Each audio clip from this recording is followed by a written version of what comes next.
Japan के प्रधानमंत्री के सबसे बड़े बेटे की पीएम आवास में न्यू ईयर पार्टी की तस्वीरें सामने आने के बाद हंगामा हो गया और फुमियो किशिदा को उनसे इस्तीफा लेना पड़ा। किशिदा के बेटे उनके राजनीतिक सचिव थे।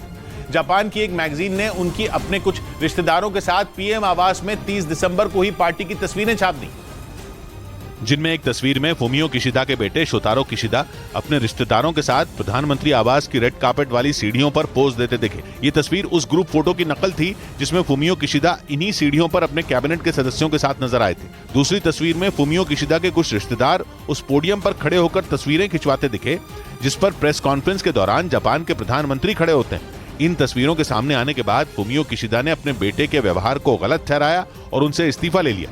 उधर रेजिप ताइप एर्दोगान के तुर्की का राष्ट्रपति चुनाव जीतते ही अमेरिका ने उनसे स्वीडन की नेटो सदस्यता पर समर्थन जुटाने की कवायद शुरू कर दी।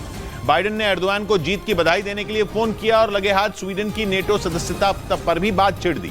स्वीडन ने नेटो में शामिल होने के लिए पिछले साल अर्जी दी थी, लेकिन तुर्की उस पर अड़ंगा लगाए बैठा है और अमेरिका नेटो का कुनबा बढ़ाना चाहता है। स्वीडन अगर नेटो का हिस्सा बन गया तो अमेरिका रूस की चौखट तक पहुंच जाएगा, क्योंकि स्वीडन रूस के बेहद करीब है। इसलिए अमेरिका उसे अपनी टीम में शामिल करने के लिए छटपटा रहा है और तुर्की से समर्थन मांग रहा है। मगर टर्की का आरोप है कि स्वीडन टर्की में आतंक फैलाने वाले कुर्द लड़ाकों को पनाह देता रहा है, जिसकी वजह से वो नेटो का सदस्य नहीं बनने दे रहा। जबकि स्वीडन ने 1 साल पहले अपने पड़ोसी फिनलैंड के साथ नेटो में शामिल होने की अर्जी दी थी। बड़े मान मनोबल के बाद 2 महीने पहले तुर्की फिनलैंड की सदस्यता पर तो राजी हो गया, लेकिन स्वीडन से वो अब भी चिढ़ा बैठा है।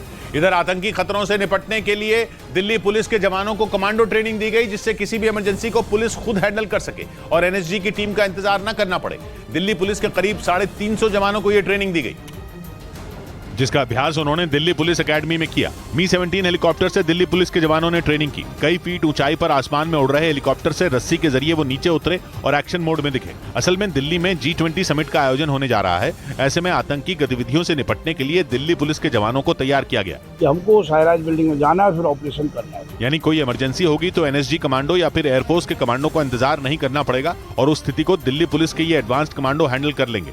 उधर यूक्रेन ने खार्किव में बने अपने न्यूक्लियर प्लांट की मरम्मत शुरू कर दी, जिससे पिछले साल युद्ध की शुरुआत में ही रूस ने निशाना बनाया था और ताबड़तोड़ मिसाइलें दागी थी। और इस हमले में खार्किव में बना यूक्रेन का न्यूक्लियर प्लांट पूरी तरह बर्बाद हो गया था। करीब 1 साल बाद फिर इसकी मरम्मत का काम शुरू किया गया। न्यूक्लियर प्लांट के अंदर मशीनें कबाड़ में तब्दील हो गईं, तो वहीं पूरी इमारत खंडहर बन गई। प्लांट के बाहर कई मिसाइलें और रॉकेट नजर आए, जिनसे इस इमारत को निशाना बनाया गया था। हमले की वजह से आसपास गहरे गड्ढे भी हो गए। Удары по данной установке были целенаправленные। अब इस इमारत के साथ न्यूक्लियर प्लांट में लगी मशीनों की मरम्मत का काम शुरू किया गया।